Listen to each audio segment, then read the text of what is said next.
have this big ass problem called oversharing. Yes. মানে যে মানুষের সাথে আমি নতুন নতুন দেখা করলাম, যে মানুষের সাথে আমার নতুন নতুন দেখা হলো 10 মিনিট আগে, সেই মানুষটা আমার পুরো জীবনের হিস্ট্রি জেনে যাবে। কি করে জানবে? আমি নিজেই তাদেরকে বলবো। মানে একটা মানুষের সাথে দেখা হলো, সেই মানুষটা আমাদেরকে একদম মিষ্টি করে হেসে দিল, মিষ্টি মিষ্টি কথা বললো, আর আমি পুরো গলে গেলাম। তখনই ভাবলাম, আরে কি ভালো মানুষ, এর থেকে ভালো মানুষ তারা হয় না। বাস সেই মুহূর্তে like I will start trauma dumping on that person. আর তখন যখন আমি বলা শুরু করবো, আমি থামবো না, অ্যান্ড আমি বলেই যাচ্ছি, নো রিগ্রেট।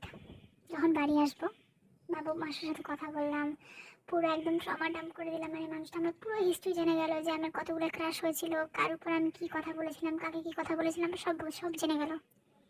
আমি বাড়ি আসলাম, কোনো কাজ নিয়ে আমার চুপ করে বসে আছি, আমি জোন আউট হয়ে গেছি। বা বাথরুমে গেছি।